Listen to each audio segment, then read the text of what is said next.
오늘은 제6과 좋은 일꾼, 집사에 대해서 우리가 함께 나누려고 합니다. 여러분, 집사가 무엇이, 우리가 지금 그 목사 장로와 치리 장로, 우리가 지금 이게 지금 배웠죠? 오늘 이 시간은 이제 집사에 대해서 배울 거고요. 그 다음에는 이제 권사에 대해서 배울 거예요. 그런 다음에 이제 다 끝나면은 요한계시록을 우리가 좀 보려고 그럽니다. 그 대신에 이제 다음 주는 제가 베트남 일정이 있어서 주일 오후에는 쉴 겁니다. 네, 우리 김은진 사님 제일 좋아, 표정이. 거기를, 그러니까. 그게 좋다는 거 아니겠어요? 예, 우리 정만선 집사님은 눈은 표정은 없는데 속으로는 쉰다라고 그러고. 예, 우리 정장로님은 그러나 마나 뭐 그래도 되고요. 표정이 그렇습니다. 예, 속은 어쩐지 몰라도. 예. 자, 제6과 좋은 집사에 대해서 우리가 공부하는데요. 집사란 무엇일까요, 여러분? 집사가 뭡니까? 집을 사는 사람입니까? 집사란 헬라어로 디아코니아라는 뜻입니다. 디아코니아. 디아코니아. 우리가 그 예국의 드라마나 뭐 이렇게 영화를 보게 되면 그 집사라는 분이 나와요. 집사라는 분이 나오는데 주인이 나타났을 때 시중을 들죠. 시중을 들고 또 저녁 만찬을 준비할 때, 식탁에서 저녁 만찬을 했을 때 어떡하죠? 좀 식사를 준비하죠. 예. 그런 예국에서는 유럽이나 이런 드라마를 보게 되면 그게 집사입니다. 시중을 드는 사람. 주인의 시중을 드는 사람이에요. 물론 이제 그러면 이게 같은 맥락이네. 종이라고 하는 같은 맥락이네 하고 그럴 수 있지만, 네, 맞죠? 종이죠. 예, 주인의 시중을 드는 거니까 종이죠. 그러나 조금 차이는 있습니다. 예. 주인의 시중을 드는 사람은 오늘날로 표현하면은 종이라 할지라도 좀 레벨이 다르죠. 예, 지배인과 같은, 뭐 아니면 비서실장과 같은 조금 더 좀 차이가 있죠. 종은 그냥 최하급의 어떤 그 직급이라 본다면, 이제 제가 비유로 얘기하는 겁니다. 그리고 지배인, 총수, 실장, 이거는 급이 높죠. 지금 여기서 이 디아코니아는 어떤 아주 아래, 아주 밑바닥의 종이 개념이 아니고 가장 가까이에서 주인과 함께 가장 가까이에 있는 비서실장과 같은 것이죠. 우리가 요즘에 드라마 같은 경우도 그러잖아요. 어떤 중요한 업무가 있을 때는 사장이 하는 것이 아니라 누구를 부르죠? 최측근, 비서실장을 두잖아요. 우리 한국 드라마에 보면 나오잖아요. 예. 마치 지금 이 디아코니아가 그와 같아요. 그래서 주인이, 사장님이 어디로 가는지 다 그 스케줄을 체크하고 있는 거죠. 스케줄을 체크하고 있고, 그 다음에 이제 그 주인의 어떤 가장 측근에서 가장 가까이에 있었으니까 그 사장의 어떤 일상도 잘 알죠. 모든 것을 다 알고 있어야 되고요. 이게 지금 이 디아코니아입니다. 개념이. 집사라고 하는 이 개념이 디아코니아입니다. 그냥 가장 가까이에서 주인 옆에서 시중을 드는 사람. 네, 이렇게 이해하면 되겠습니다, 여러분. 그러면 사장과 비서와의 그 관계 속에서 이게 계급 차이는 좀 있을 수 있잖아요. 계급 차이는 있을 수 있으나 어떤 관계일까요? 그 이상의 아주 친근하고 함께 뭐라 그럴까요? 고민을 털어놓을 수 있는 관계죠. 안 그런가요? 비서실장 정도면은 주인의 그 모든 스케줄을 알고 있으니까 여러분 늘 같이 다니잖아요. 그러니까 다른 사람하고는 회사의 어떤 전반적인 거를 고민은 나눌 수 없는데 비서실장하고는 나눌 수 있거든요. 이해 가시죠? 가장 가까이에 있어요. 나의 모든 체질, 나의 성향, 나의 스케줄, 이걸 다 알고 있으니까요. 그러니까 은밀한 비밀까지도 사장과 비서실장은 알고 있는 관계다, 그 말이에요. 이게 디아코니아예요. 그러니까 집사는 뭐예요? 목사 장로와 치리 장로와 함께 가장 가까이에서 가장 은밀한 것까지도 함께 나누며 서로 의논하며 함께 주님의 일을 해가는 관계다 그 말입니다. 이게 디아코니아. 이게 좀 다르죠. 이 집사라고 우리가 가지고 있는 이 집사의 개념과 헬라어 원문에 나와 있는 이 디아코니아라고 하는 이 관계가 굉장히 좀 다른 개념이에요. 그러니까 이게 보통 관계가 아니라는 거죠. 아주 깊은 관계이죠. 목사 장로와 치리 장로가 아주 깊은 관계인 것처럼 디아코니아인 이 집사 관계도 그렇다는 겁니다. 그래서 제가 지난 시간에 얘기를 했잖아요. 치리 장로와 목사 장로의 관계가 지붕이라면 그 지붕을 떠 받치고 있는 그 기둥이 뭐다? 그게 디아코니아입니다. 그러니까 이들의 관계는 분리될 수가 없는 거예요.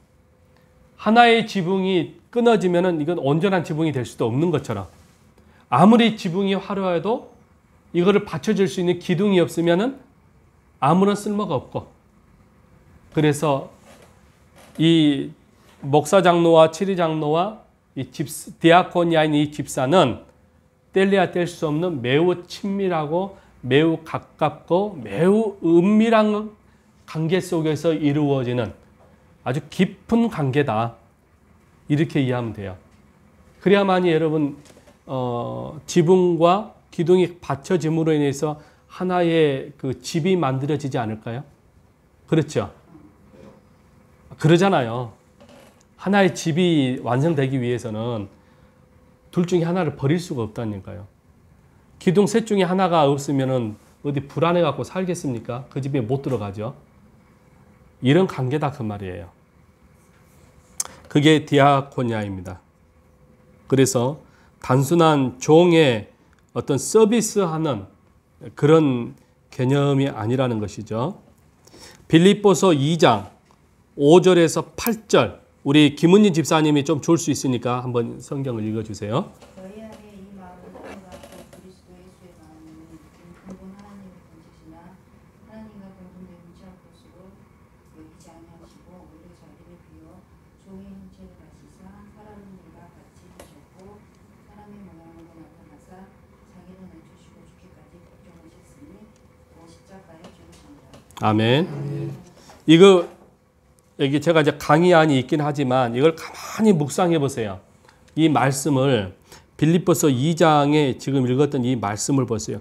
너희 안에 어떤 마음이에요? 이 마음이에요. 이 마음. 이 마음이 누구의 마음이에요? 지금 너희 안에 이 마음을 품어 우리 안에서 이 마음을 품어야 돼요. 근데 그 마음이 어떤 마음이에요?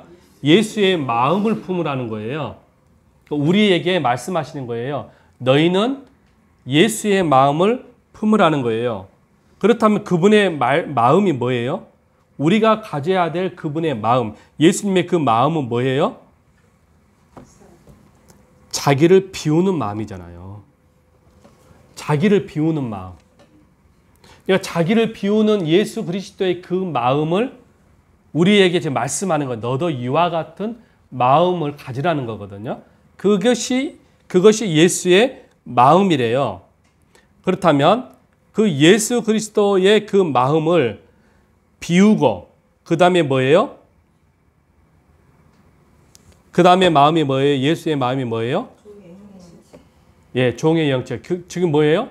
뭡니까? 낮추는 거죠. 자기를 낮추는. 예수님이 자기를 비웠고 자기를 낮추었고 그리고 세 번째가 뭐예요? 복종했잖아요. 복종. 이 세 가지입니다. 이게 예수님의 마음인 거예요. 그러니까 결국은 우리에게 하시는 말씀이 너희는 이 마음 그럴 때 예수의 마음인데 그러면 예수의 마음이 뭐냐? 비우고 낮추고 복종하고 이게 예수님의 마음이었다는 거예요. 이거를 우리가 가지라는 거예요. 이 세 가지를 가지라는 것이죠. 그러면서 십자가의 죽으심이라. 그러니까 그분이 가지고 있는 이 복종은 뭐예요? 자기가 가지고 있는 어떤 자아의식, 어떤 그 자율적인 의지, 이거를 사용할 수 있는데 그거를 버리고 그 자율적 의지조차 포기하고 하나님 앞에 뭐 했다는 거예요? 복종했다는 거예요. 복종. 그런 복종, 하나님 앞에 예수님께서 자기 목숨을 내어줄 만큼의 복종을 했듯이 너희도 하나님 앞에 어떻게 하라는 거예요? 복종하라는 거예요. 그 마음을 우리 보고 뭐라는 거예요? 가지라는 거예요. 이 세 가지만 가지고도 굉장히 우리에게 신선한 도전을 주지요. 예수의 마음. 여러분, 예수의 마음을 가져야 되는데 이 세 가지를 놓고 가만히 보니까 굉장히 부담스럽지 않아요? 그렇죠? 굉장히 부담스러운 마음. 근데 지금 이거를 바울이 빌립보 교회에게 보낸 편지에서 이 마음을 너희 모든 빌립보 교회 성도들아, 이 마음, 예수의 마음을 가지라는 거예요. 그러니 가만히 생각해 보니까 굉장히 부담스럽더라는 거예요. 우리 각각 교회인 오늘 우리가 개인으로는 우리가 교회이잖아요. 교회인 여러분들에게 지금 동일하게 주는 마음이에요. 이거 품으라는 거예요. 이게 품으라. 이 말씀을 가지고 나를 대입했을 때, 내 자신에게 대입했을 때 굉장히 부담스럽더라는 거예요. 자, 여기서 이 디아코니아는 자기 비움, 겸손, 죽기까지 복종. 이게 디아코니의 위치랍니다. 디아코니의 역할이랍니다. 다시 말하면 우리가 목사 장로이고 치리 장로이고 그 다음에 이제 집사가 있을 거 아닙니까? 근데 집사에게만 해당이 되지만 결국은 모든 치리 장로, 목사 장로 그리고 직분을 가지고 있는 모든 권사님들까지도 다 이 메시지가 빌립보 2장의 이 메시지가 집사에게 주지만 오늘 우리 모두에게 동일하게 주어진다는 것입니다. 이게 우리의 역할이래요. 그러니까 이런 자세를 가지고 뭐 하라는 거예요? 주님의 전을 지으라는 거예요. 지으라. 네. 주님의 집을 짓는 겁니다. 우리 안에 지붕도 있고 우리 안에 기둥도 있고 우리 안에 또 그냥 기둥만 있으면 안 되잖아요. 또 문도 있어야 되잖아요. 예, 이런 것들. 이게 다 어떤 의미예요? 헌신을 의미하는 거잖아요. 헌신, 희생, 충성. 이 안에가 다 함축되어져 있는 거죠. 그러니까 목사, 장로, 치리 장로, 집사, 권사 모든 직분자들이 다 뭐예요? 동일하게 무엇이 필요하다고요? 헌신이 필요하고 희생이 필요하고 연합이 필요하고 그리고 각자의 그 위치에서 최선을 다하는 것이죠. 근데 그거를 십자가에 죽기까지 복종하라는 말은 뭐예요? 충성하라는 것이잖아요. 이해 갔습니까? 정리가 됐습니까? 그래서 목사 장로와 치리 장로 역시 그 위에 역할이 있어서 그 동일하게 예수의 마음인 자기 비움, 겸손, 복종, 사명을 감당해야 된다는 것이죠. 자, 여기서 자기 비움이라는 단어가 나왔어요. 그동안에 이 자기 비움에 대해서 조금 여러분들이 조금 그 이해를 못했을 수도 있어요. 도대체 비움이란 뭐냐? 자기를 비우라 그러는데 뭘 비우느냐는 거죠. 예, 우리 정 집사님 안 졸고 있죠? 예, 그럼 한번 읽어보세요.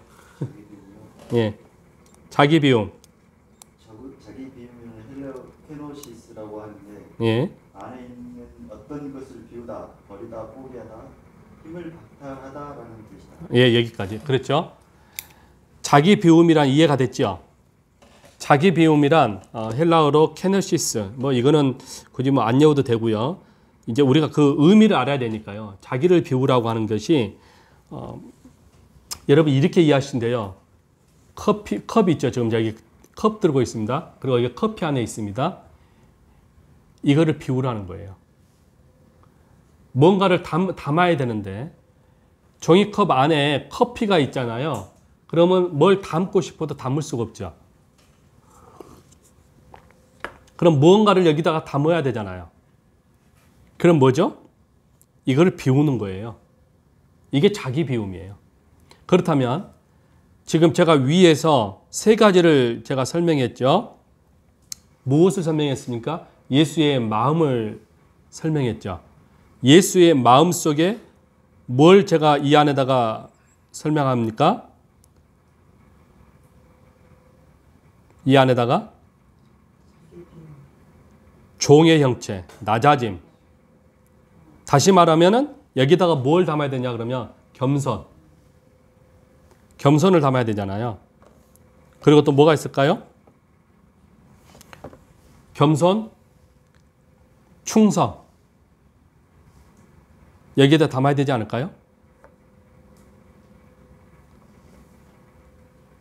겸손과 복종이라고 하는 충성이라고 하는 이거를 여기다가 담아야만이 되는데 여기 안에 교만이 있고 여기 안에 불순종이 있고 여기 안에 불신앙이 있고 여기 안에 불평과 원망이 있고 그러면은 이걸 못 담죠. 그리스도의 마음을 못 담잖아요. 여기 안에다가. 그러려면 이걸 비워야 돼요. 근데 사람이 이걸 안 비우려고 그래요. 얼마나 게으릅니까? 오랫동안 생각해 보세요. 오랫동안 이거를 이게 한 일주일만 놔놔도 어떻게 될까요? 지금 제가 이제 커피가 있습니다. 이거를 일주일 동안 놔놓으면 어떻게 될까요? 그러겠죠? 하나님이 보는 관점에서 우리의 마음이 그럴 수도 있지 않을까요? 거기다가 또 날벌레도 여름에는 날벌레도 돌아다니고 그러면 어떻게 될까요? 예전에 제가 모르고 실수로 커피를 마시다가 남은 적이 있었거든요. 작년의 일이네요. 여기 안에 보니까 모기가 빠져 죽어 있더라고요. 이게 여러분 고여있는 물은 썩은 물이잖아요. 물고기가 살 수 없는 거거든요. 같은 거예요.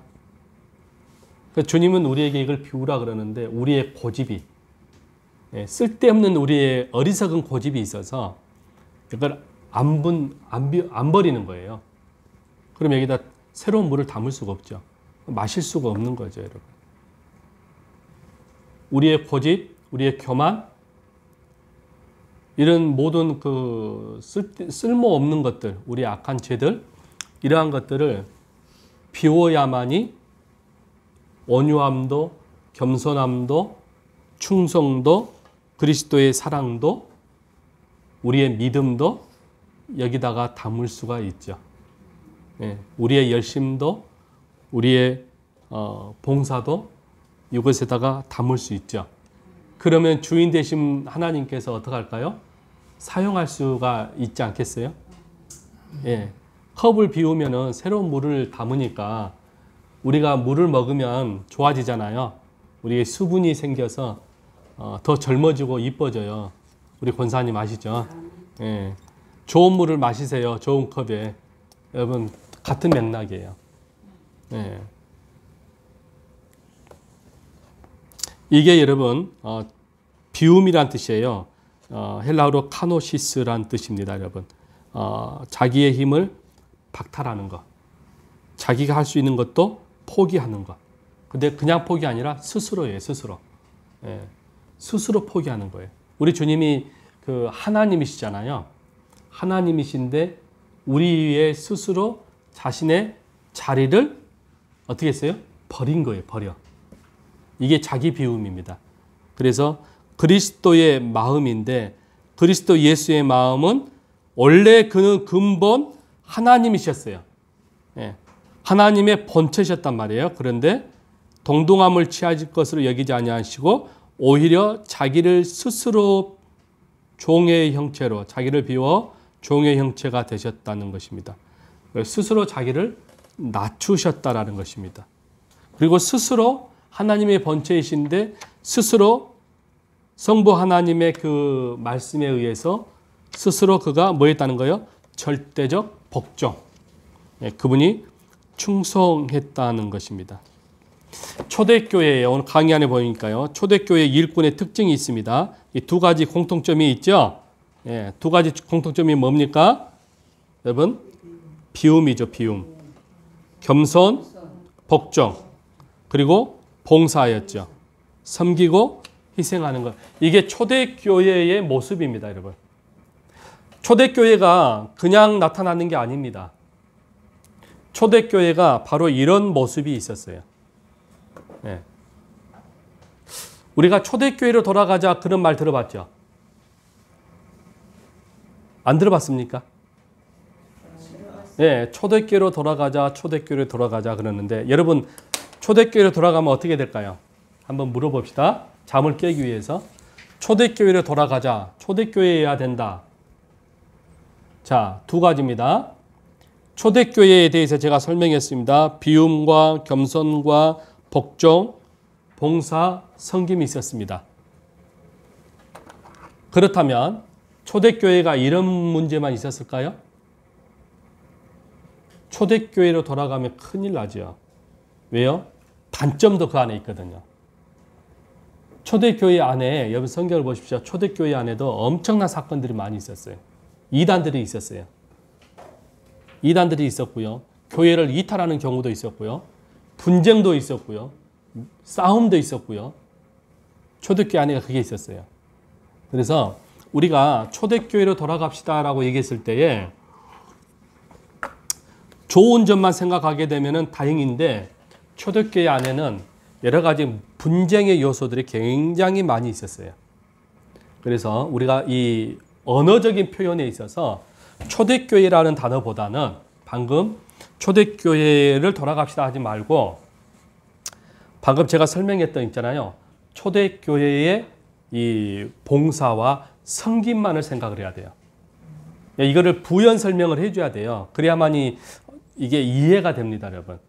초대교회를 왜 우리가 돌아가야 되느냐? 바로 초대교회 안에는 섬김이 있었고 겸손이 있었고 복종과 봉사가 있었으니 우리도 우리 공동체도 이와 같은 모습의 모습이 이런 섬김과 봉사와 충성의 이런 모습을 닮읍시다. 이렇게 이해하면 되겠죠. 근데 초대교회 안에 그 문제점을 설명을 안 해요. 그냥 초대교회로 돌아가자 그래요. 이게 얼마나 이게 신학적으로 이게 문제가 있는지를 이제 좀 여러분들이 알고 그동안 이제 몰랐다면 이제 알고 여러분들이 그 단어를 써야 돼요. 그러니까 설명을 했을 때 장점과 단점을 같이 설명을 해야 돼요. 그래야만이 이해가 되지 초대교회가 완벽한 것처럼 생각하면 안 됩니다. 그 교회 안에도 어마어마한 초대교회 안에는 문제들이 굉장히 컸습니다. 성경에 보면은 여러분들 그 초대교회가 얼마나 문제가 심각했는가를 알 수 있어요.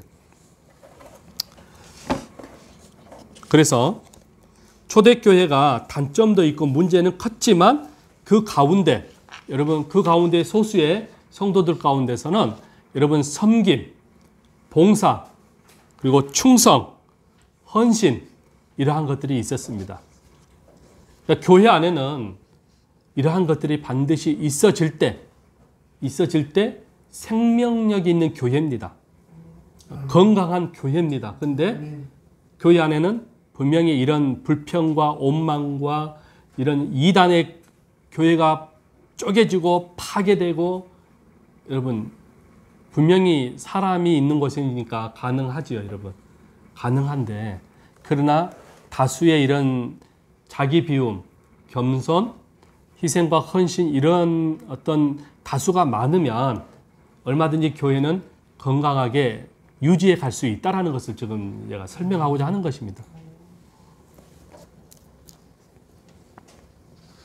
그래서 초대교회의 일꾼의 특징은 자기 비움과 겸손과 복종의 모습, 희생과 섬김의 모습이 있었다는 것입니다. 그리고 두 번째는 뭐예요?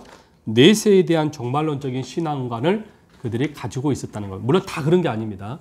일부 소수의 사람들이 있었다 그 말이에요. 여러분 그런 일부 소수의 사람이 있었기 때문에 교회가 존재하는 것입니다. 큰 교회나 작은 교회나 여러분 소수에 의해서 돌아가는 거예요. 교회는. 숫자가 많다 그래서 돌아가는 게 아닙니다. 대형 교회 안에는요, 우리가 몰라서 그러지 덮어져 있을 뿐이에요. 사람들이 많다 보니까 덮어져 있을 뿐이지, 그거를 드러내면요, 정말이지 오물과 같은 그런 상황들이 대형 교회 안에도 많습니다. 그냥 그 가운데서도 소수의 몇 사람들이 앞장서서 흔히 말 총대를 맨다 그러죠. 총대를 매니까 그나마 여러분 교회가 돌아가는 거예요. 그러니까 초대교회 안에도 예루살렘 교회가 여러분 소수의 이런 사람들이 있었다니까요. 그러니까 결코 완벽하지는 않았다는 것입니다. 그렇다면 그 원동력이 뭐냐는 거예요. 교회를 지켜가고 유지해가고 끝까지 하나님의 나라를 위해서 선교사를 파송하고 바나바와 같은 바울과 같은 여러분 이런 그 선교사들, 믿음의 사람들, 그리고 주님의 제자들, 이게 유지해 갈 수 있었던 것들. 나중에 우리 성경에 여인들이 나올 거예요. 예, 그 여인들이 교회 안에서 굉장히 많은 일을 했거든요. 예. 이게 다 소수예요, 소수. 근데 그 소수에 의해서 여러분 예루살렘이 유지해 가는 거예요. 근데 그들의 공통점이 뭐냐? 하나님의 나라였어요. 하나님의 나라. 그들을 지킬 수 있고 유지할 수 있는 그 에너지가 하나님의 나라였어요. 하나님의 나라. 하나님의 나라를 잃어버린 순간 어떻게 될까요? 배가 바다로 가야 되는데 산으로 가게 되더라는 거예요. 사공이 많으면 산으로 간다고 그러잖아요. 방향이 잘못됐기 때문에. 근데 비록 소수를 할지라도 아니야. 이 배는 바다로 가야 돼. 바다로 가야 될 이유는 뭘까요? 가서 고기 잡아야 되니까요. 분명한 뚜렷한 목표가 있죠. 그 소수들이 분명한 목적을 가지고 이거를 힘있게 담대하게 이끌어가게 되면 어떻게 될까요? 아무리 많은 다수가 산으로 가야 된다고 외칠지라도 여러분 소수의 몇 사람이 강하게 어필하고 담대하게 어필하고 설득하게 되면 어떻게 될까요? 결국은 이겨요. 소수가 이긴다니까요. 예루살렘 교회가 그거였어요. 소수였는데 종말론적인 신앙이 있다 보니까 굉장한 파괴력이 있었어요. 그래서 예루살렘 교회가 여러분 유지가 될 수가 있었어요. 그리고 핍박이 오고 엄청난 핍박이 왔는데도 불구하고 여러분 카타콤 들어봤죠? 동굴 속에서 그들이 여러분 모든 것을 버리고 동굴로 들어간 거예요. 그러면서 그 그림 속에 여러분들 아마 역사를 통해서 봤을 거예요. 익투스 물고기 그림 있잖아요. 예전에 차에 붙이고 다녔잖아요. 물고기 이렇게 스티커 붙이고 다녔잖아요. 그게 뭔 줄 아세요? 하나님의 아들 예수라는 뜻이에요. 그 히브리어로 이게 대문자만 이렇게 해놓은 거거든요. 익투스를. 근데 그거를 하나씩 풀면은 하나님의 아들 예수 그리스도라는 뜻이에요. 예수 그리스도는 하나님의 아들이십니다라고 하는 그들만의 상징적 표시였어요. 카타콤. 그러니까 그들이 모든 재산을 버리고 자신들의 모든 출세와 성공을 버리고 여러분 그들이 가난함에도 불구하고 또는 부유층도 기죽들도 있을 거 아니에요. 그들이 다 모든 것을 포기하고 동굴에 숨어 있었던 그 이유가 바로 내세에 대한 종말론이었단 말이에요. 그렇게 해서 끊임없이 기독교인이라고 하는 이 아이덴티티, 정체성을 그들이 유지해 갔단 말이에요. 많이들 그 역사를 보게 되면요. 많이들 순교당했어요. 하형을 당하기도 하고 끊는 가마솥에 던져지기도 하고 그런 일들이 초대 역사에 있었어요. 네. 그게 그 요세푸스라고 하는 책이 있어요. 서점에 가면 요세푸스라고 하는 시리즈가 있어요. 거기에 보면은 그 교회사가 있어요. 그 역사가 쭉 나와요. 요세푸스 역사가. 예, 거기 보면은 초대 교회가 어떠했는가를 우리가 알 수가 있어요.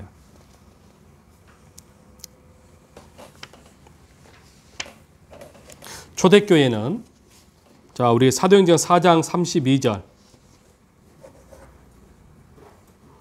믿는 우리가 한 마음과 한 뜻이 되어 모든 물건을 서로 통용하고 자기 재물을 조금이라도 자기 것이라 하는 이가 하나도 없더라. 아멘.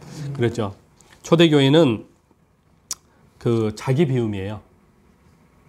자기 비움 다 내려놔 버리는 거예요. 오직 그들이 가지고 있었던 건 뭐예요? 하나님의 나라였어요. 하나님의 나라. 자기 비움, 자기가 가지고 있었던 모든 재산이 됐든 뭐가 됐든 간에 물건을 서로 통용했다는 거예요. 이게 뭘까요? 종말론적인 신앙관이고, 이걸 통해서 물질을 통해서라든지 또는 기타 어떤 것을 통해서 도움의 손길이 필요하다 하면은 다 그거를 공동분배 이렇게 해서 도와준 거죠. 예. 이거를 뭐죠? 구제했다는 것, 구제. 왜요? 재물 때문에 신앙에서 탈선하면 안 되거든요. 지금 이 당시에는 박해를 받고 있어요. 그래서 재산을 몰수당해요. 재산을 몰수당하면 어떻게 되죠? 가난해지죠. 이 가난 때문에 믿음을 저버리는 경우들이 있었어요. 공동체에서 탈선해버리는 경우들이 아주 많았어요. 그러니까 이거 큰일 났다. 이러다가는 종말론적인 신앙이고 뭐고 흔들리는 사람들이 있겠다. 그래서 각자가 다 여러분 그 십시일반 헌금을 한 거예요. 우리식으로 지금 표현한 겁니다. 서로 물건을 통행했다라는 것은 또 재정도 서로 나누고 또는 곡식도 음식 있잖아요. 필요한 것들을 채우면서 뭐 했다는 거예요? 서로가 서로에게 뭘 했다는 거예요?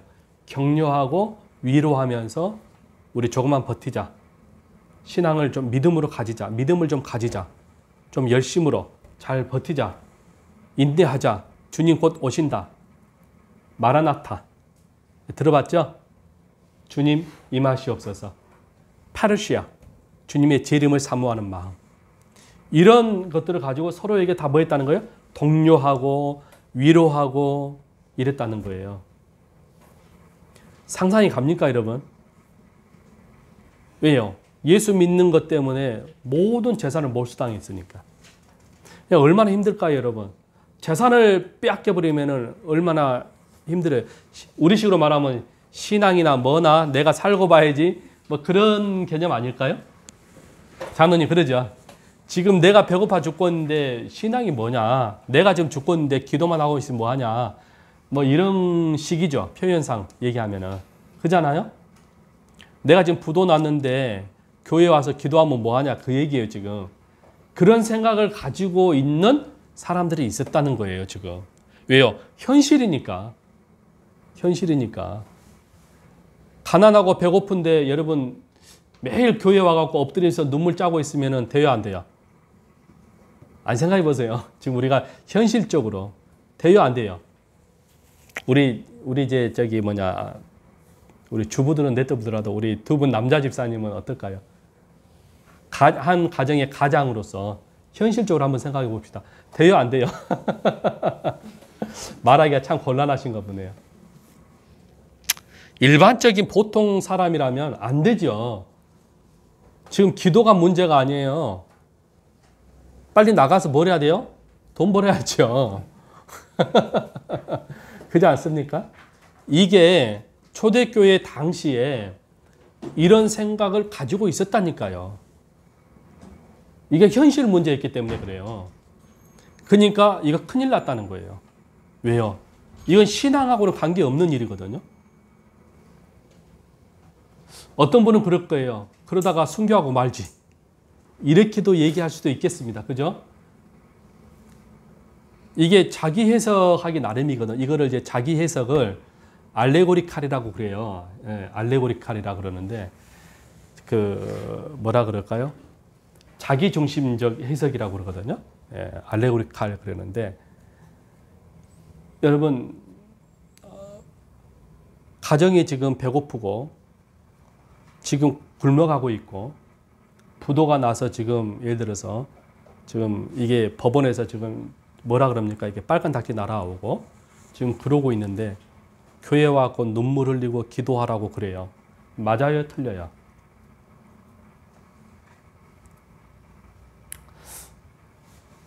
어떤 분들은 그렇게 얘기를 하시더라고요. 그럴수록 와서 기도해야 된다고. 맞아요? 틀려요? 내가 지금 여러분들 이게 정립을 해주려고 그러니까 틀려도 괜찮고 맞으면 감사하고.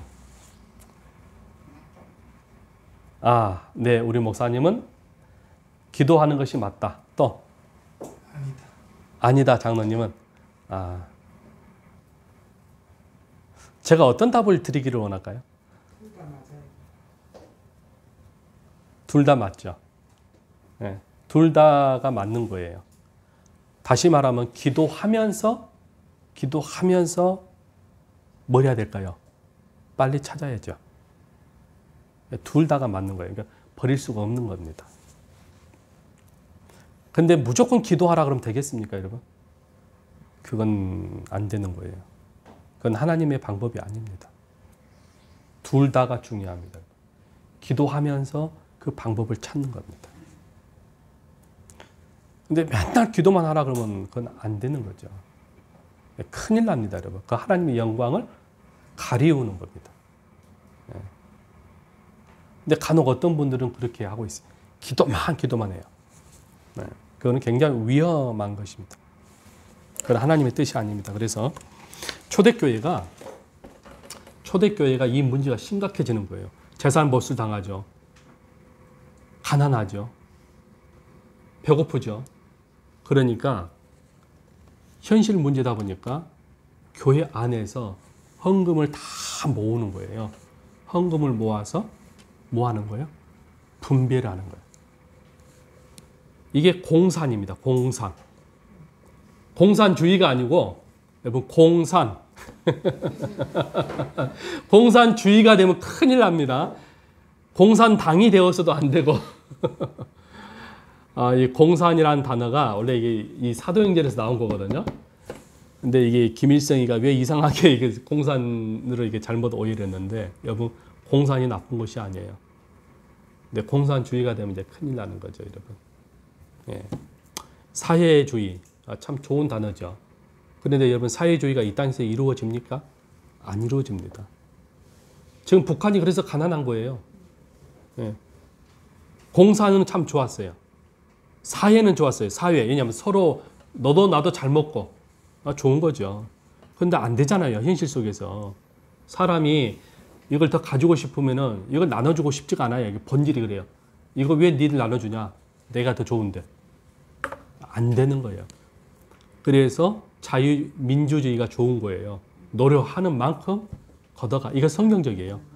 노력하는 만큼 땀 흘리는 만큼 정당하게 합법적으로 네 수입 걷어가라는 거예요.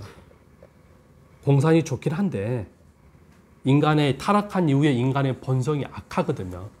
그래서 이게 어려운데 사도행전에서는 이 초대교회는 이게 왜 가능했냐? 여러분 왜 가능했을까요? 목적이 분명했어요. 종말론이에요. 종말론. 주님 곧 오신다. 네, 주님의 재림을 파르시아 주님의 재림을 기다렸어요. 마라나타 주 예수여 지금 오시옵소서. 이것이 여러분 초대교회에 있었어요. 그러니까 돈이 필요가 없는 거예요. 지금 돈도 필요 없고 뭐 여러 가지 뭐 곡식도 필요 없고 이런 개념이었어요. 근데 이게 알고 봤더니 굉장히 비현실적이었던 거예요. 왜요? 주님이 안 오시거든. 주님이 오실 줄 알았는데 주님이 안 오신 거예요. 근데 지금까지도 안 오시잖아. 네. 그러니까 이게 뭐예요? 알레고리칼. 이게 잘못된 해석을 그들이 가지고 있었다는 거예요. 근데 우리가 지금 그걸 비판하는 게 아니고 그들이 가지고 있었던 신앙의 마인드를 얘기하고자 하는 거예요. 이해 가셨죠? 그들이 가지고 있던 신앙의 정신을 지금 제가 얘기를 하는 거예요. 그들이 자기의 것이라고 하지 아니하고 다 뭐예요? 물건을 서로 통용했다는 것입니다. 네. 이거를 현실과 그리고 신앙의 이 마인드를 가지고 있다면 교회가 건강하겠죠. 교회가 얼마나 건강할까요? 튼튼할까요? 그래서 이 집사의 직분, 이 디아코니아는 뭐예요? 구제하고 돕고 섬기고 이게 여러분 집사의 역할입니다. 그러니까 목사 장로는 교육에 전념하고 치리 장로는 목사 장로와 함께 교인들의 그 신앙관을 관리하고 혹시 이 교인이 이탈하지 않나, 이 교인이 혹시 이단에 빠지지 않나, 혹시 이 교인이 뭐 잘못된 하지 않나. 그래서 치리 장로는 관리하는 거예요, 교회를. 그러니까 성도를 관리하는 거죠. 그리고 동시에 교회에 어려움이 있을 때, 공동체에 어려움이 있을 때에 함께 이거를 당회를 열어서 논의하고, 예. 그리고 집사는 뭐예요? 오직 교회 일에 뭐 하는 거예요? 봉사하고 충성하는 거. 예. 그냥 충성이란 말이 좀 어렵네요. 그냥 봉사하는 거예요. 봉사. 열심히 교회의 전반적인 것들을 봉사하는 거예요. 그러니까 그게 뭐냐 그러면 청소가 됐든 식당이 됐든 뭐 전도가 됐든 뭐 이런 거 있잖아요. 예. 봉사예요. 이거를 자기 비움, 겸손, 그리고 복종이에요. 집사의 위치가 어딘지를 알겠죠? 좀 이해가 갑니까? 집사의 위치가? 봉사예요, 봉사. 봉사하고 섬기는 일이에요. 근데 그거를 이제 목사 장로와 치리 장로의 공통점이 뭐냐? 오직 복종하는 거예요. 어디에 누구에게? 주인 되신 하나님 앞에 철저하게 복종하는 거예요. 앞서 설명한 것처럼 집, 기둥, 문 이렇게 이해하면은 완전한 집이 되겠죠. 예, 그렇게 이해하시면 되겠어요. 사도행전 2장 44절에서 47절에 믿는 사람이 다 함께 있어 그랬어요. 믿는 사람이 다 함께 있어 모든 물건을 서로 통용하고 재산과 소유를 팔았어요. 그리고 각 사람의 필요를 따라 뭐 했다는 거죠? 공산했다는 거예요. 나누어 주며. 그리고 그 다음에 날마다 뭐 했는 거예요? 마음을. 이게 중요합니다. 날마다 마음을. 예. 날마다 우리가 여러분 마음이 하나 돼야 되죠. 지붕도 기둥도 여러분 하나의 집이 완성이 되기 위해서는 이걸 짧게 표현하면 하나님의 나라이고 주님의 기쁨이고 주님의 마음을 시원케 하는 것이 뭐예요? 하나 되는 거예요. 지붕과 기둥과 문이 있어서 하나의 아름다운 주인이 살 수 있는 집. 여러분 그러기 위해서는 뭐예요? 마음이 하나 되어져야 하는 거죠. 교회가 교회다워지기 위해서 건강한 교회가 되기 위해서는 뭐예요? 마음이 하나 되는 거죠. 그러면서 성전에 모이기를 힘쓰고 집에서 떡을 나누며 기쁨과 순전한 마음으로 음식을 먹고 하나님을 뭐 했다는 거예요? 찬미하고 온 백성에게 뭘 들었던 거죠? 칭송을 받으니 주께서 구원받는 사람을 날마다 뭐 했다는 거예요? 더하게 하셨다. 여기 더하게 하셨다는 말은 뭐예요? 믿는 수가, 믿는 사람들이 많았다라는 것입니다, 여러분.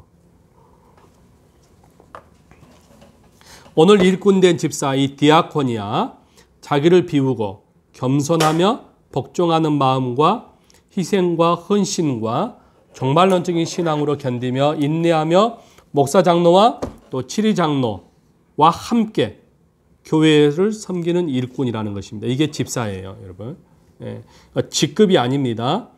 집사의 기능은 교회 공동체 성도들을 뭐 하는 거예요? 첫째, 구제. 둘째, 봉사. 셋째, 섬김으로 돕는. 예. 이게 집사입니다. 예. 아주 쉽게 제가 세 가지로 표현을 했어요. 집사는 구제하는 겁니다. 예. 어려운 사람들 돌보는 겁니다. 구제, 예. 봉사, 예. 그 공동체 안에서의 봉사입니다. 예. 다 같은 비슷한 문제. 그러나 이 구제와 봉사를 하기 위해서는 반드시 뭐가 필요하죠? 헌신이 필요한데 이거를 섬김이라고 얘기를 합니다, 여러분. 섬김. 네, 섬김. 구제에도 순서가 있습니다, 여러분. 순서. 이렇게 이해하면 되겠습니다. 물이 어디서 흘러요? 위에서부터 아래로 흐르죠? 그러면은 구제는 어떻게 해야 될까요? 바깥에서부터입니까? 안에서입니까? 구제는? 안에서부터이죠. 그러면 우리가 헌금을 교회 안에서 이제 헌금이 어느 정도 재정이 됐습니다. 그러면 제일 먼저 구제가 어디로 가야 될까요? 흘러서? 똑같아요. 에덴 동산이 물이 내가 답을 줬네, 이미. 이 강이 4개로 흘렀는데 어디서부터 흘렀어요? 에덴 동산에서부터 흘렀죠. 그잖아요. 그러면은 구제의 출발점은 우리 교회 아니죠. 그러면 제일 먼저 누구를 살펴야 되죠? 우리 교회 성도를 살피죠. 구제의 순서입니다, 여러분. 구제는 지금 우리 교회에 어려운 사람, 지금 우리 교회에 어려운 성도를 먼저 살피는 겁니다. 거기서부터 시작이 되는 거예요. 그런 다음에 이제 교회 안에 역할이 많잖아요. 어려운 성도 그러면은 예를 들어서 독거노인도 있을 거 아니에요. 혼자 사신 분도 있을 거 아니에요. 이런 분들을 구제하는 것이고, 두 번째는 뭘까요? 두 번째, 성도들 가운데 대학생이 있을 거 아니에요. 그럼 뭐 하죠? 장학 후원해야 되잖아요. 예. 또 병든 사람이 있을 거 아니에요. 신방 가야 되잖아요. 돌봐야 되잖아요. 그분들이 양로원을 간다거나 그럴 때는 어떻게 해요? 돈이 필요하지 않겠어요? 그럼 이제 도와주는 거죠. 그래서 항상 구제의 출발점 어디예요? 우리 교회, 내 교회 성도들이에요. 그런 다음에 재정이 그래도 좀 남아 있어요. 괜찮아요. 그럼 어디로 가야 되죠? 이웃 교회로 가야 되죠. 이웃 교회. 왜요? 그들도 역시 영혼을 살리는 기관이니까. 이웃 교회를 가는 거죠. 이웃 교회를 흘러가는 거죠. 왜요? 목사의 가정이 지금 힘들어하고 있어요. 어려워하고 있어요. 그럼 어떻게 해요? 하나님의 나라 확장이 좁아지는 거잖아요. 이웃 교회가 어려워지면. 그래서 이웃 교회를 돌보는 거예요. 그런 다음에 세 번째가 어디예요? 그래도 재정이 있으면 그런 다음에 이제 해외로 나가는 것이죠. 이게 여러분 이 구제의 이게 단계입니다. 근데 우리 한국 교회는 거꾸로 가고 있어요. 내 교회의 성도는 굶든 말든 해외 선교만 해요, 자꾸. 그러니까 얼마나 이게 웃기는 일입니까? 내 자식은 굶어 죽는데, 여러분, 해외의 사람들도 가난하다고. 이게 참, 이게 웃기는 일이에요. 나는 그걸 보면서 조금 의심이 가요. 저 교회나 저 목사님의 마인드가 의심이 가. 저게 자기 명예의 욕인지, 교회를 이게 드러내려고 하는 것인지. 이게 제 개인의 소견입니다. 그런데 여러분, 이 집사가 이 구제와 봉사와 섬김에 있잖아요. 이 역할 있잖아요. 이게 여러분 쉬운 일입니까? 어려운 일입니까? 이건 쉬운 일이 아니에요. 여러분, 이 선교한다라는 게 쉬운 일이 아니에요. 집사가 여러분 이런 구제와 봉사와 섬김의 이 역할을 한다라는 것이 이게 쉬운 일이 아니에요. 굉장히 힘들어요. 이거를 할 수 있으려면 무엇이 필요하죠? 앞에서 제가 다 설명했습니다. 네, 자기 비움, 겸손이에요. 자기 비움이고 겸손이에요. 그럼 이걸 할 수 있어요. 이 마인드를 할 수 있어요. 선교를. 이 선교 그러면은 좀 어렵게 생각하는데 이 우리 자체가 교회가 다 선교입니다. 여러분. 네, 이게 선교. 이게 선교학에서는 그렇게 정의를 하고 있어요. 네, 교회가 선교입니다. 우리는 지금 뭐 하고 있어요? 선교하고 있어요. 단지 선교를 어떻게 할 거냐 그 방법론이 지금 문제가 있어요. 네, 우리는 지금 현재 교회라고 하는 이 자체가 선교입니다. 네, 굉장히 포괄적이죠. 네, 누구의 선교입니까? 하나님의 선교. 이거를 미션데이라고 그래요. 미션데이. 하나님의 선교. 미션데이. 그래서 이 마인드가 없으면 자기 비움, 자기 겸손 이게 없으면요 집사로서의 이 봉사와 구제와 섬김을 못합니다. 할 수가 없어요. 자기를 포기하지 않는데 뭐 어떻게 선교할 수 있겠어요? 자기를 부인하지 않는데 어떻게 선교할 수 있겠어요? 자기가 죽어야만이 할 수 있는 거예요. 네. 자기를 포기해야만이 할 수 있는 거예요. 자기를 손해를 보아야만이 선교를 할 수 있어요. 네. 미션데이. 어떤 특정한 누구의 선교가 아니라 미션데이. 하나님의 선교다니까요. 하나님의 선교. 그래서 우리는 모두가 다 선교사예요. 꼭 해외로 나가야만이 선교가 아니라 우리 자체가 교회 자체가 선교사입니다. 선교사는 우리가 가지고 있는 선교사의 개념이 뭐예요? 희생, 헌신 이렇게 보이죠? 맞아요.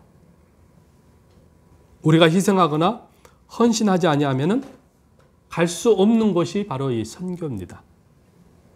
봉사이고요.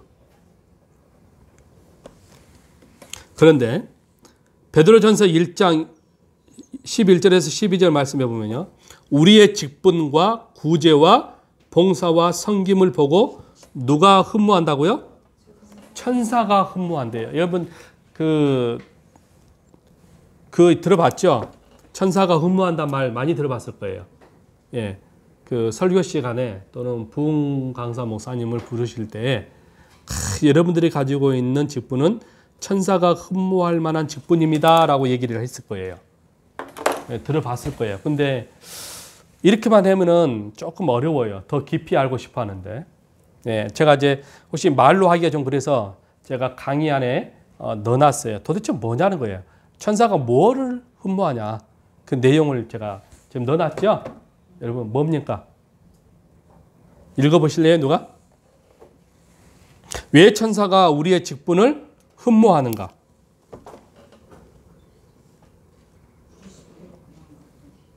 예, 그리스도의 고난과 그 뒤에 올 뭐예요? 영광. 예, 영광이에요.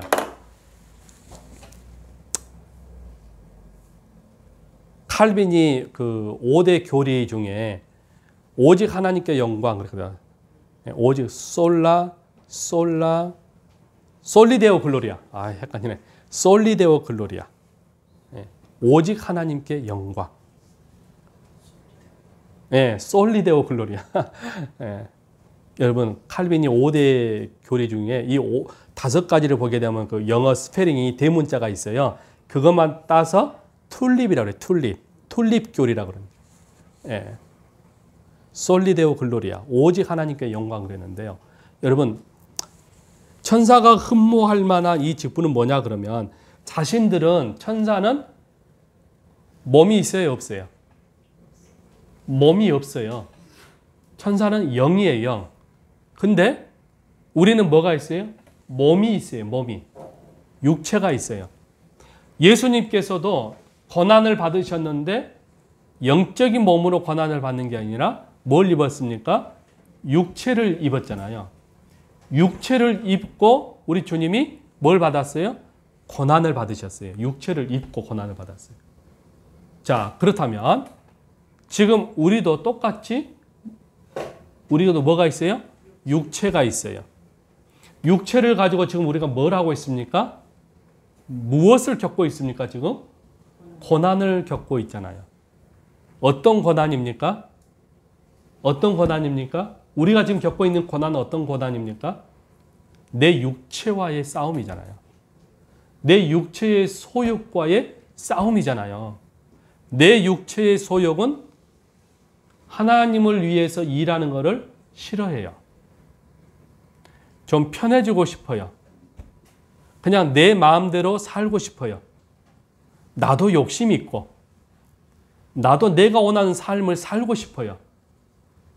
근데 마음 한쪽에서는 하나님의 영이 자꾸 우리에게 야, 그거 다 포기해야 돼. 그거 내려놓아야 돼. 그거 아무것도 아니야. 너를 포기해야 돼.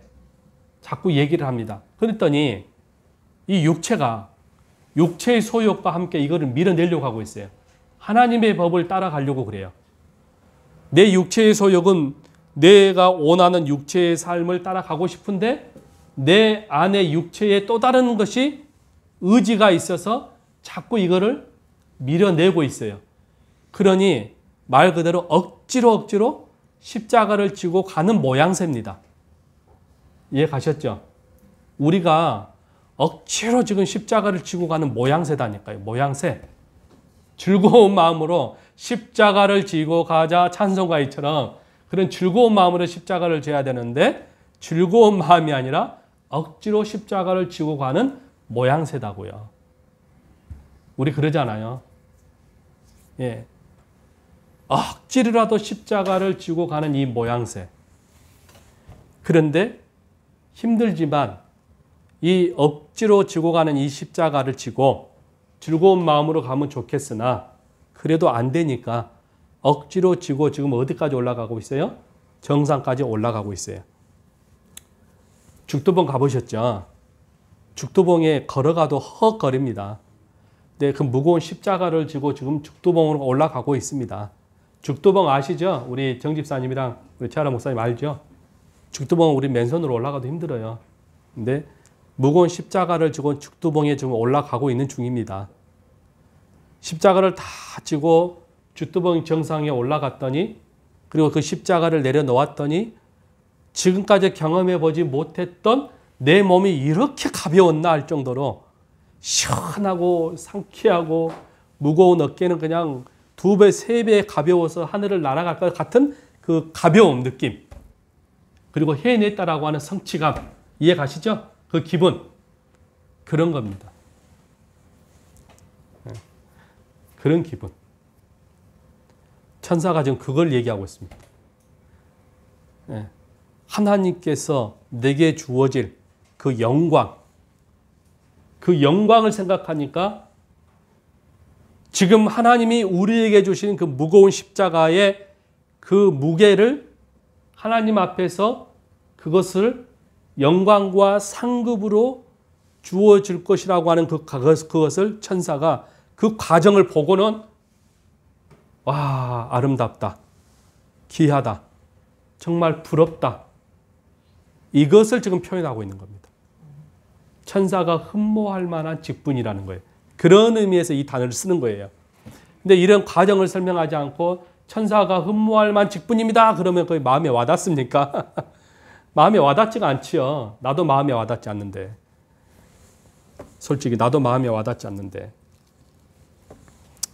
그래서 여러분 우리가 가지고 있는 이 직분은 고난입니다.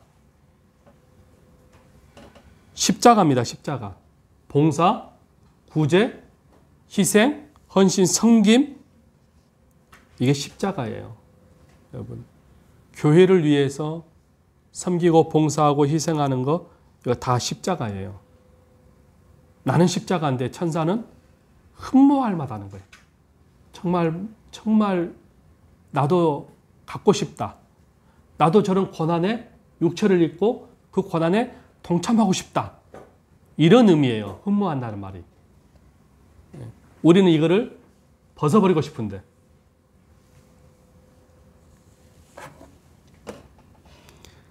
여러분 주님의 그 고난, 주님의 그 영광, 주님이 여러분 육체를 입으시고 십자가를 짊어지시고 죽기까지 여러분 하나님을 위해서 순교하시고 난 후에 그 다음의 결과가 예수님께 나타난 그 영광이 뭐였습니까? 여러분 천사가 흠모할 만한 그 영광이 뭐였죠? 예수님께 나타난 그 영광은 주님의 영광은 모든 만물 위에 뛰어난 이름을 우리 주님이 가지셨어요. 모든 만물이 예수의 이름에 뭘 했다는 거예요? 무릎을 꿇도록 하셨어요. 그리고 높여주셨어요. 이게 여러분 고난 뒤에 오는 주님의 영광이었어요. 아, 대단하지 않습니까, 여러분? 그 영광을 천사가 아는 거예요. 지금 우리가 가지고 있는, 우리가 지금 육체를 지고 있는데 주를 위해서 여러분 내가 지금 가고 있잖아요. 주님을 위해서 나를 지금 포기하고 있잖아요. 내가 하고자 하는 거를 지금 포기하고 있는 거 아니에요? 나도 좀 살고 싶은데 일반 세상 사람들처럼 나도 저렇게 살 수 있는데 나도 저렇게 누릴 수 있는데 다 포기하고 있잖아요, 지금. 그걸 포기하는 그 대가가 그 다음에 영광이 온다는 거예요.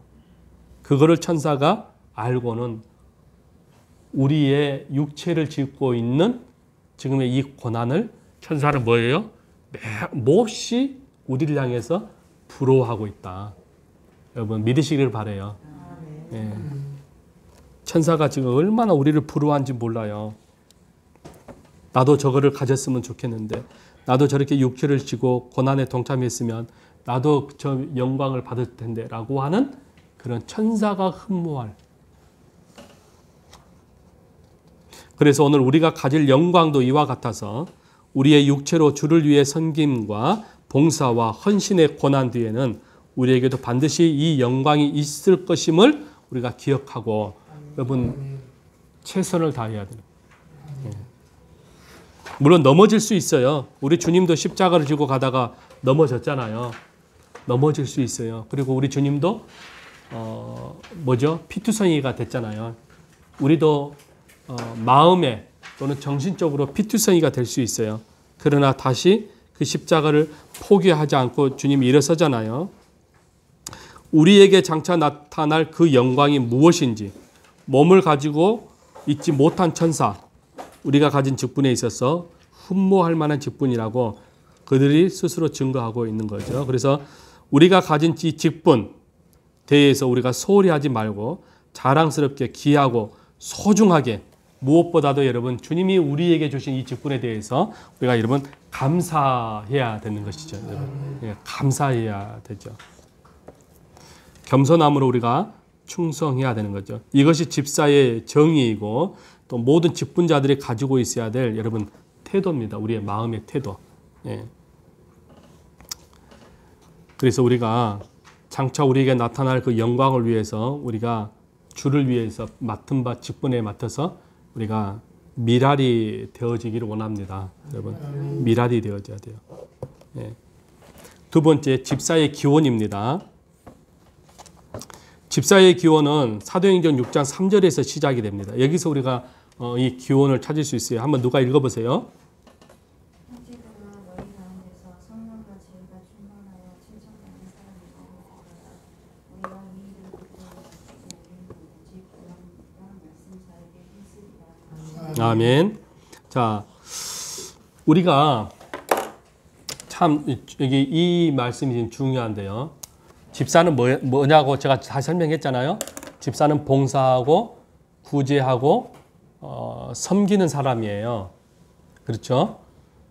그 집사의 위치가 그렇다. 집사의 위치가. 목사는 오직 가르치는 데 집중하고 근데 그 다음에 나오죠. 우리는 기도하는 일에 오직 기도하는 일과 말씀 사역에 뭐 한다는 거예요? 힘쓰겠다. 그러니 일곱을 택하라라는 거잖아요. 네, 그래서 목사는 가르치는 일과 그리고 성도들의 그 영적인 문제를 놓고 기도하는 사역이에요. 목사의 위치는 그렇대요. 제가 지금 포지션을 정확하게 짚어줍니다. 목사는 오직 기도와 말씀에 전념하는 일이에요. 이게 목사의 사역이에요. 다른 걸 하면 안 돼요. 기도와 말씀이에요. 여기에 온전히 집중하는 거예요. 두 번째는 장로는 교인들을 살피는 거예요. 교인들. 그리고 집사는 오직 공동체를 위해서 섬기고 공동체를 위해서 희생하면서 수고하는 위치예요. 딱 그 포지션이 정해져 있죠. 여러분. 그런데 집사가 되기 위해서는 조건이 있어요. 그게 여기 나와 있잖아요. 성령과 지혜가 충만한 사람, 칭찬받는 사람. 자, 그렇다면 이걸 그대로 적용하게 되면 어떻게 될까요? 우리 이거를 그대로 적용하면 어떻게 되죠? 집사 될 사람이 있을까요? 집사 한 명도 없을 것 같아요. 그런데 왜 이걸 그대로 적용하고 있을까요? 여러분 초대교회는 왜 이 말씀이 지금 가능했을까요? 그리고 오늘날에는 왜 이게 불가능하죠? 초대교회는요, 성령이 임했단 말이에요. 네, 성령이 임했어요. 지금 여기 초대교회 지금 여기 7 집사 나오죠. 사도행전에. 이 사람들은 누구일까요? 마가의 다락방에서 뭘 받았어요? 성령을 받았어요. 성령을. 마가의 다락방. 마가복음의 저자인 마가의 집에 마가가 좀 부자였던 모양이에요. 큰 저택이 있는가 봐요. 거기에 다락방이 있었어요. 120명이 모일 정도면은 집이 꽤 클 텐데 아마 막 끼어 앉아서 했을까요? 근데 아무튼 120명이 이 마가라고 하는 성경 마가복음에 나와 있는 이 마가의 집에서 여러분 그들이 성령의 오심을 기다리고 그들이 충만함을 받았어요. 그 가운데 12명이 이제 아주 그냥 불이 나서 말이죠. 전도하고 그랬잖아요. 근데 그 가운데 여러분 이 여러 그 120명뿐만 아니라 여러 사람이 500여 형제들 앞에서 주님이 그 드러났지 않습니까? 그런 여러 중에 한 일부분이 성령의 충만함을 이미 받고 있었어요. 네, 그들에게는 성령이 충만해져 있었어요. 그러니 벌써 기본이 됐죠. 자, 성령에 충만하니까 어떤 일이 생기죠? 지혜가 생겼어요. 여러분, 성령은 어떤 영이에요? 지혜의 영이에요. 이사야에 보면은 그 나오죠? 성령은 어떤 영? 지혜의 영이에요. 지혜의 영. 네, 같은 겁니다. 성령을 받게 되면 어떻게 해요? 거기 안에 충만함과 지혜와, 여기서 말하는 지혜는 영적 분별력을 말하는 거예요. 영적 분별력. 성령 받으면요, 여러분, 영적인 분별력도 생긴다니까요. 그래서 그 가운데 7을 뽑으라는 거예요. 7을 뽑아. 칭찬받는 사람이야, 조건이. 자, 성령과 지혜는 있어요.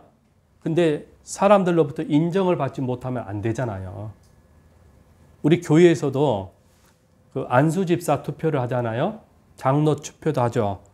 그러면은 사람들이 생각이 가지고 다 달라요. 투표를 많이 나온 사람이 됐다라고 하는 이유는 그만큼 사람들로부터 보이지 않게 그 사람이 인정을 받았다는 거 아니겠어요? 그러나 거기서 선택이 안 됐다라고 하는 것은 그 사람이 하자가 있다라는 거예요. 그 사람이 칭찬을 받지 못한 무엇인가가 있다라는 거 아니겠습니까, 여러분? 그러면은 덕이 안 되죠. 그잖아요. 안 될 사람이 됐을 때 덕이 안 되죠, 여러분. 아니, 술 먹고 담배 피는 사람이 정적으로 인간관계로 인해서 집사가 됐어요. 근데 여전히 술 먹고 담배 피고 돌아다녀요. 그러면 여러분 덕이 될까요? 안 될까요? 사람들로부터 덕이 안 돼요. 하나님의 영광을 가리우게 되는 것이죠.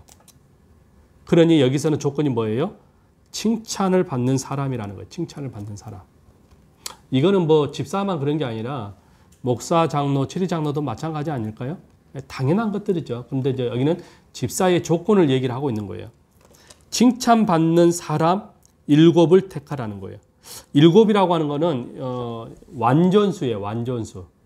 예, 완전수. 그래서 7을 택하여서 우리가 이 일을 그들에게 뭐 한다는 거예요? 맡긴다는 거예요. 맡겨. 그러니까 목사가 혼자서 다 못해요. 장로가 혼자서 다 못해요. 그러니까 짐을 서로 지자는 겁니다. 예. 그래서 집사의 자격은 성령과 지혜와 칭찬받는 사람이어야 되는 것입니다. 근데 그게 지금 지켜지지가 않아요. 않아. 좀 안타까운 일이죠. 근데 참 묘하죠. 또 직분을 주니까 또 해요. 예. 그죠, 장로님? 예. 직분 주니까 하잖아요. 참 묘합니다. 이걸 보면서 가만히 보니까 인간의 계산으로는 아닌 것 같은데, 야, 하나님이 하시는구나. 결국은 하나님이 고쳐서 쓰시는구나. 예, 그런 생각이 들더군요. 법궤가 뭔 줄 아세요? 아카시아 나무로 법궤를 만들었거든요. 근데 그 아카시아 나무가 광야에서 자라나는 아카시아 나무예요. 근데 그 광야에서 자라나는 이 아카시아 나무는 햇빛 쏘이죠. 바람 쏘이죠. 그러니까 이게 검부룩하면서 지가 원하는 뭐 못된 고집대로 말이죠. 이렇게 자라요. 이렇게 삐뚤삐뚤. 그런데 그거를 잘라갖고 하나님께서 율법과 아론의 쌍난 지팡이와 하늘에서 내리는 그 만나 있죠. 그 그릇으로 사용이 되어져요. 한듯하게 해갖고 금으로 쌓아갖고 그게 여러분 그 언약궤다니까요. 언약궤. 그래서 아하, 우리의 눈으로 봤을 때는 볼품이 없고 쓸모없는 거지만 하나님께서 쓰시고자 하니까 모세의 그 율법과 아론의 쌍난 지팡이와 하늘에서 내리는 만나라고 하는 이 어마어마한 하나님의 말씀의 도구가 되는구나. 예. 그래서 참 하나님이 하시면 불가능이란 없는 거구나 라는 것을 또 보게 되죠. 아무튼 여러분 이 집사는 이래야 된다는 거예요. 예, 집사는 최소한도 이게 기준을 잡아 놓는 거예요. 성령과 지혜가 충만한 사람. 그래서 집사의 기원이 바로 이 사도행전 6장에서 시작이 되는 겁니다. 집사가 언제 시작이 됐느냐? 그러면 이걸 보면은 시작의 출발점이 바로 여기였구나라는 것을 알 수가 있습니다. 그런데 이 성령과 지혜가 충만하지 못하고 칭찬받는 사람이 없다 보니까 어떻게 됐을까요? 고린도 교회와 같은 문제가 발생이 됐어요. 네.